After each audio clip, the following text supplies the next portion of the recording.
Welcome to Data Fortune Research, where we explore the fascinating world of wealth and income analysis.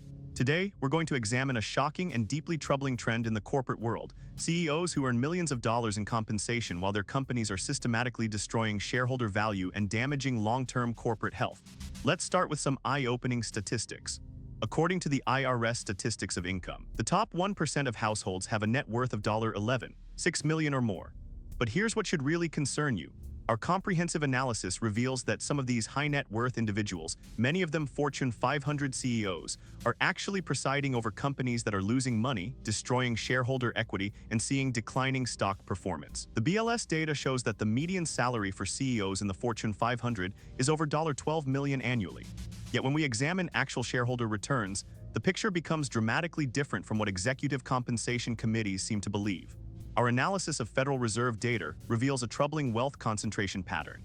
The top 10% of households hold over 70% of the country's wealth, while the bottom 50% hold less than 1%. This disparity has widened significantly over the past 2 decades, but what's particularly noteworthy is how CEO compensation has outpaced company performance during the same period. Let's examine the tech industry as a case study, where this paradox is most pronounced.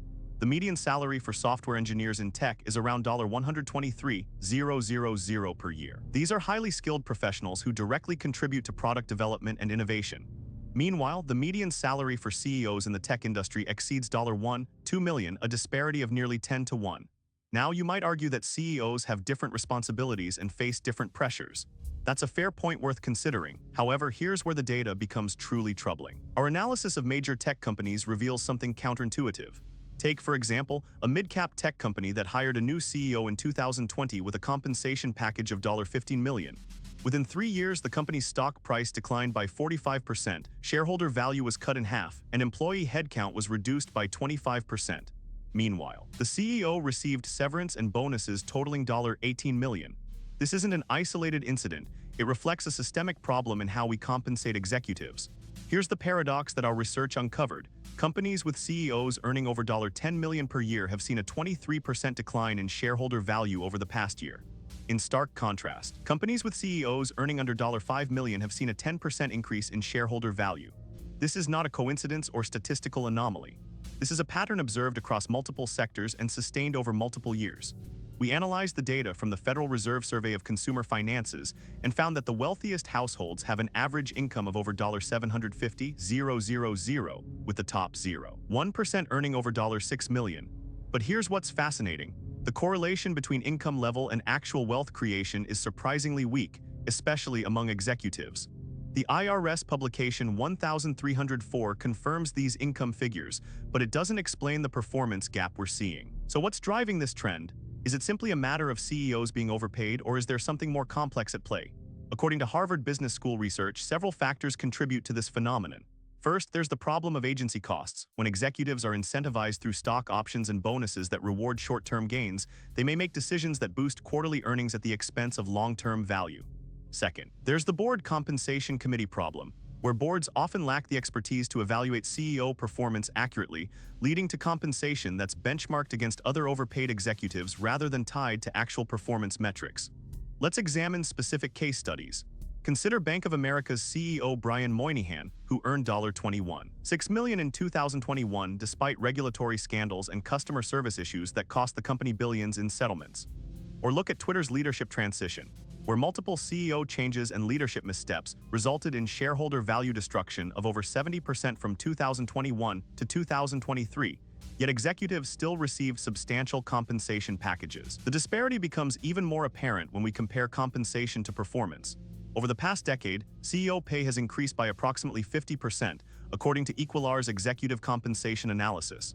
During that same period, median household income increased by only 10%. This 5-to-1 ratio starkly illustrates how executive compensation has become decoupled from broader economic performance. Now, let's address a counterargument that often comes up: cost of living differences.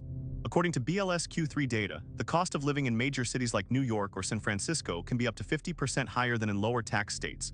Some argue that a CEO earning $10 million per year in New York may have a lower standard of living than a CEO earning $5 million in, say, Austin or Nashville. While this is technically true, it doesn't explain why high-earning CEOs in expensive cities are presiding over companies with declining shareholder value. If anything, it suggests that cost of living adjustments should be made differently, perhaps through relocation incentives or performance multipliers rather than blanket compensation increases. There's also the argument that CEO compensation reflects market forces and talent competition. Companies argue they must pay competitively to attract top talent. However, research from the AFL-CIO's executive compensation study suggests that CEO compensation has become disconnected from market fundamentals. The ratio of CEO to worker pay has increased from 20 to 1 in 1965 to over 300 to 1 today. This suggests that we're not simply paying for talent, we're overpaying based on outdated benchmarking practices. So what does this mean for investors and business leaders? The implications are significant. For investors, this data suggests that companies with extremely high CEO compensation may be value traps. They might appear to have good fundamentals, but executive compensation structures could indicate poor governance and misaligned incentives. For business leaders, the message is clear. Compensation structures should tie executive rewards to measurable long-term value creation, not to stock price movements that can be influenced by market sentiment or stock buybacks. What can we do to address this paradox? Several solutions have been proposed by corporate governance experts. First, implement stricter pay-for-performance metrics that include multi-year vesting periods and clawback provisions. Second, improve shareholder voting rights on executive compensation.